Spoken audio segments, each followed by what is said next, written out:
I may be super open to not buying the Series 3, but that does not mean I'm not excited about the Apple Watch Series 4.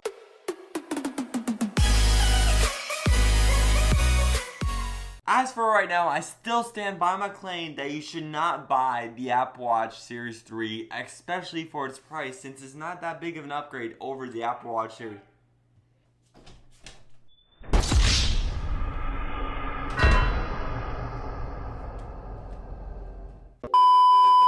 I just can't personally recommend the Apple Watch Series 3 when you have the Apple Watch Series 2. I might perfectly be biased because I have the Apple Watch Series 2 and that is perfectly fine for me. And I agree that Series 3 definitely has its advantage if you just want to carry the watch around and just forget about your phone and just want to have the Apple Watch as your main device, because the Apple Watch is kind of supposed to be a complement and kind of a replacement of your smartphone at the same time. With the LTE on the Series 3, that allows you to take it anywhere. I just personally don't think it's worth the $10 for it. I think it should be tethered to your phone, but until then you're just gonna have to pay $10 for LTE on your watch, and Apple is probably gonna make LTE the standard on the Apple Watch Series 4, so I guess I'll have to be on board with that. The $10 fee for cellular on your Apple Watch doesn't really mind me that much, but the 1 hour of call time on the Apple Watch, that's what bothers me.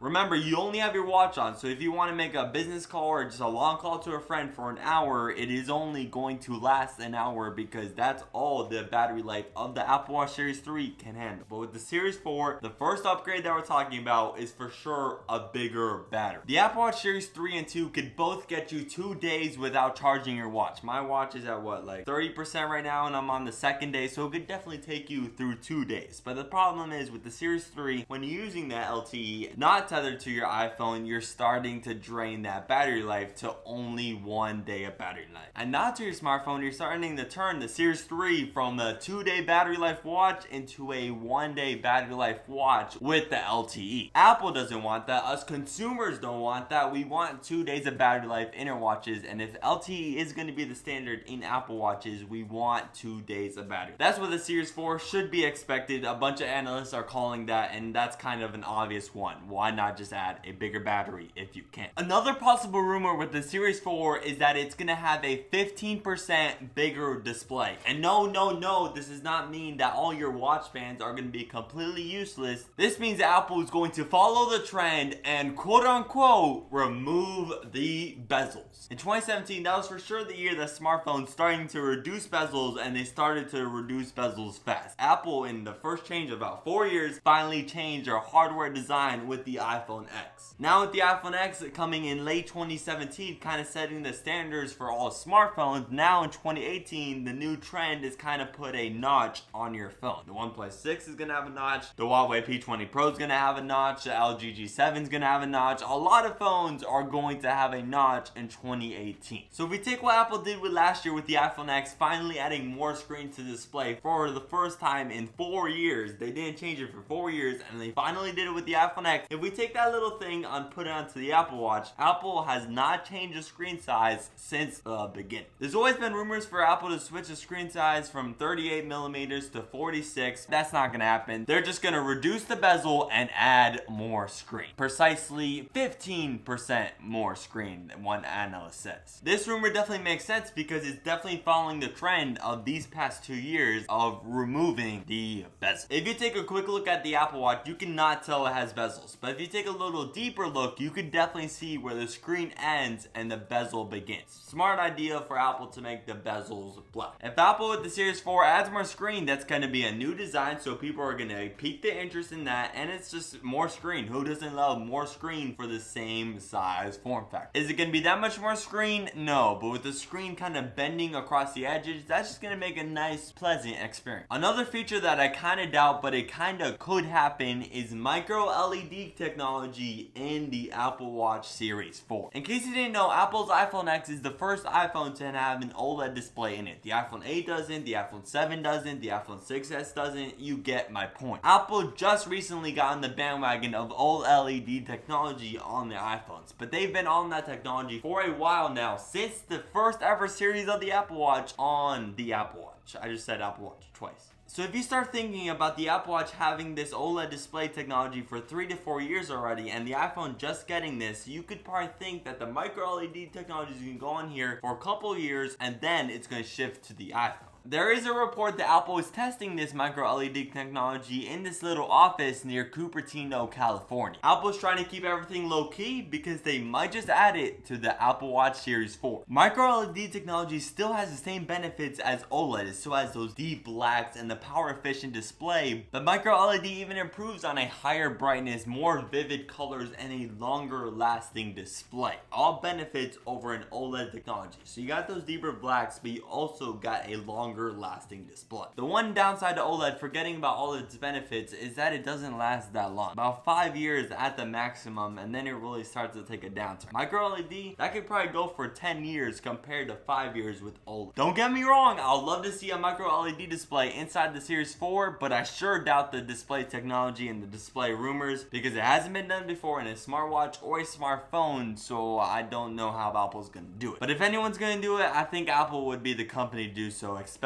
with around 250 billion sitting in the bank. And the last rumor I just want to touch on, because we've talked about this before, is smart bands for the Apple Watch. I'm pretty sure I talked about this in the Apple Watch Series 3 rumors about smart bands, because Apple should really make smart bands. They would be expensive because every Apple Watch band is around $50, just starting at $50. They could reach $200 and even more than that.